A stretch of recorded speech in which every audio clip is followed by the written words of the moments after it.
Hello, I'm here again, back. Yay! I took a little bit of a break, but that's okay.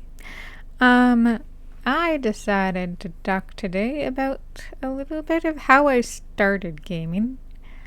Yeah, so just my gaming journey, I suppose. I think I may have touched on this before, but not really in depth. So, we will get started. I had a friend in elementary school. I would go to his house every day after school, and he was my introduction to Nintendo. He had an NES, and we played Duck Hunt all the time. It was almost always Duck Hunt, and sometimes it was Mario, but it was most of the time it was Duck Hunt. And I thought it was the coolest thing because, I mean, you got to use a light gun or whatever that thing was called, and that was cool. You know, it was novel, and so yeah, I really enjoyed that, and I kind of miss that friendship. You know, that was when I was a kid, but he was my introduction to pretty much everything Japanese. Well, not quite, but that's where it started. Because he was Japanese, and I got introduced to origami because his mom would make lovely origami. And I remember one afternoon we made a bunch of paper cranes, so that was fun. And yeah, funny story. That this is going into a segue, but now that I'm thinking about it, he actually tried to teach me how to skateboard. I was not good. But he was also terrified of dogs, and I helped him with that fear. Because there was this little white dog that got out of its yard, and he was so scared.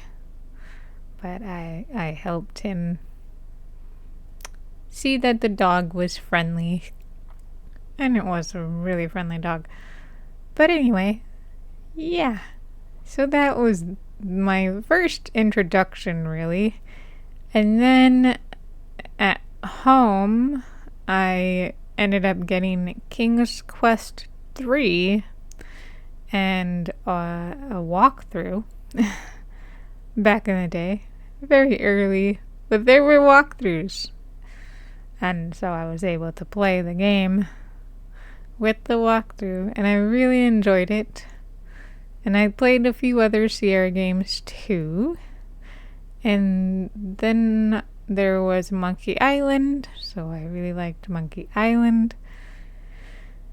And then a little later, or maybe the same time, I'm not sure.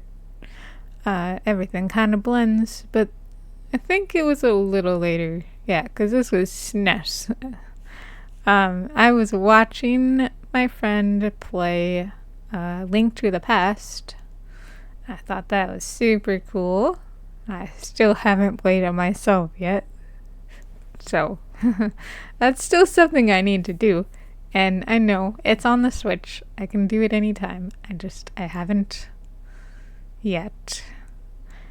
And then I'd also watch people play Final Fantasy VII, and a bit later in like high school, I saw my friend play Final Fantasy X, and I thought it was like beautiful. And I couldn't get over it. At the time, it was pretty.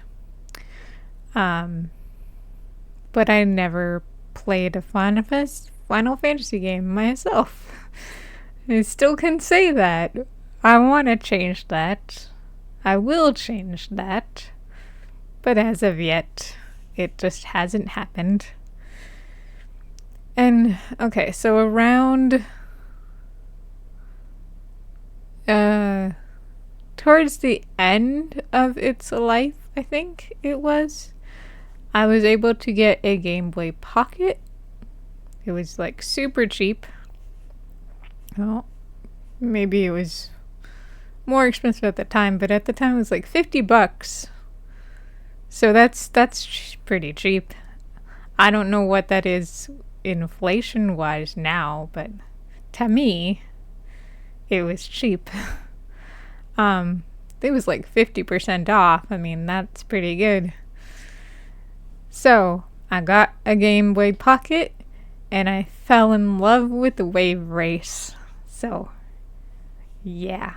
And I still want more Wave Race. Still hope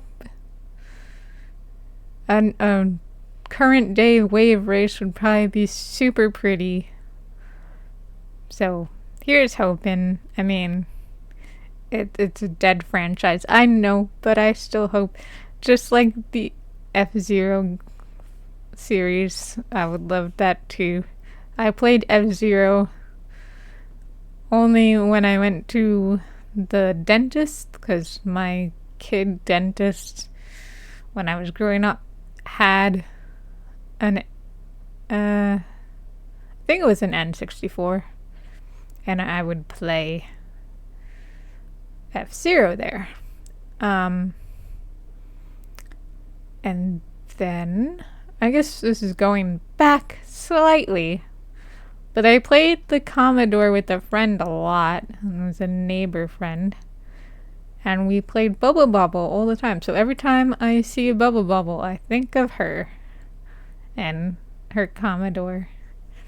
So, yeah, that's pretty cool.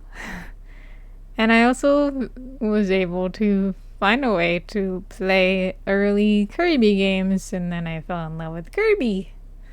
And he has kind of been my favorite. So, yeah. And then, finally, I got myself a GameCube. And that's pretty much where everything started. Then I started getting games like crazy. Well, it took me a while, but I built it up. So yeah, that's really my gaming journey, I guess. Anyways, so how did your gaming journey go? Like, where's your first start? Like I said, my first start really was my friend with an NES and Sierra games. So yeah. But I didn't get super into gaming until later when I got my GameCube. So before then, it was just like, it's a fun thing to do and I'm enjoying myself. But I was a voracious reader instead. So the gaming came later, but it's always been a part of my life. So, yeah. And there were some great games. Sierra had wonderful games. They're not around anymore, really. But yeah, I still have to play the new King's Quest. I've got that in my backlog. There's so much in my backlog. I have a backlog that I will never get on top of, but that's okay. It's a library. It's no longer I must play these games. It's the library. We'll play if we get to them. We won't if we don't, and that's okay. Just like books. Too many books, too many games. It's impossible to get to them all.